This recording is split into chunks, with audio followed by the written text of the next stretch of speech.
Kirkhope, there's been a lot of talk about PNR, Passenger Name Records, and as the European Parliament's lead member on this, as the rapporteur, could you just start by explaining to us what exactly is PNR?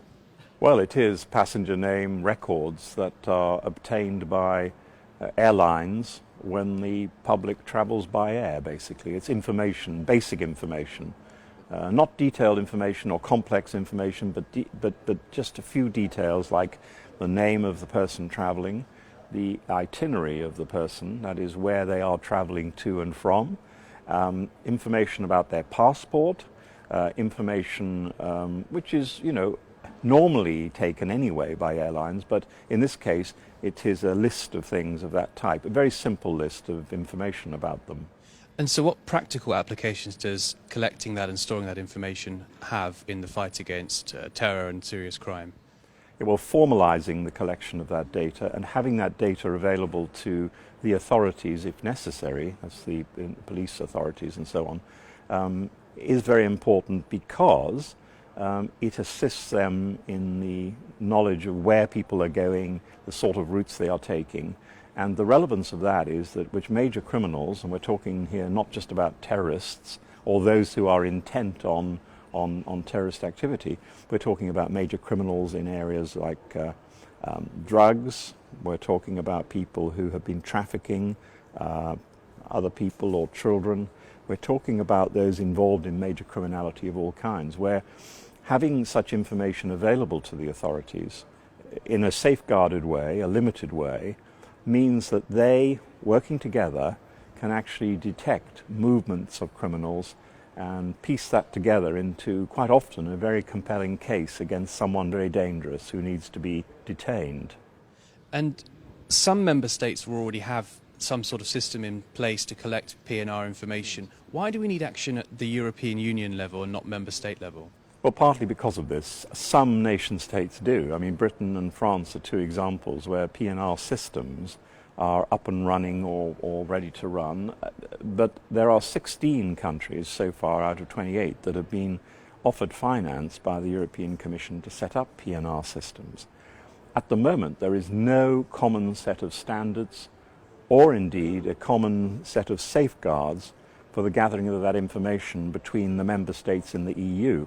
And bearing in mind that we're talking about travel right across Europe and into Europe and out of Europe, which is a very fast-moving situation with a lot of countries involved, we do need to have some sort of consistency in, firstly, the information that is gathered, and also the safeguards in place for how that information is used or exchanged in the cooperative effort between the police authorities in detecting criminals. And so people watching this who may have some concerns about their data being collected or how it may be used, what reassurances can you give them that it will be stored correctly and used appropriately? First, I want to emphasize that the amount of information we're talking about is much less than the information which most people provide when they open some kind of club card account with a local supermarket. It's not as if we're asking a lot of intrusive information. But obviously we need to have safeguards for this information as to how it is actually used and exchanged. And very much a part of what I'm doing in this PNR report is to try and make sure that those safeguards are sufficient to satisfy those who have concerns about the use of data. There will be a limit on the amount of time that the data can be retained. There will be a limit on how it can be exchanged and between which authorities it can be exchanged. And obviously there is that limit in the first place on how much information is obtained in the process from the airlines. And so as the Parliament's rapporteur on the project, on the file, how much chance do you think we have now of getting this through the European Parliament and actually into law? I'm very optimistic indeed. Obviously recent events have highlighted the issue, but I would like to make it perfectly clear that this is a file that I have now had for nearly 3 years. That it does relate not just to terrorist atrocities, which we've seen recently in France. It relates to a much wider area of criminality and will be good in terms of being able to detect criminals. So I am very optimistic now. There is a mood, undoubtedly a mood here now of a positive approach towards this.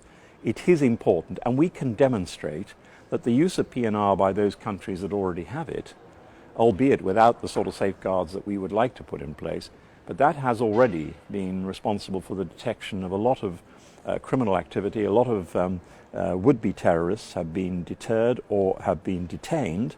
A lot of people who've been involved with the drugs trade, for instance, have been identified. There are actual successes here, and obviously we live in a dangerous world.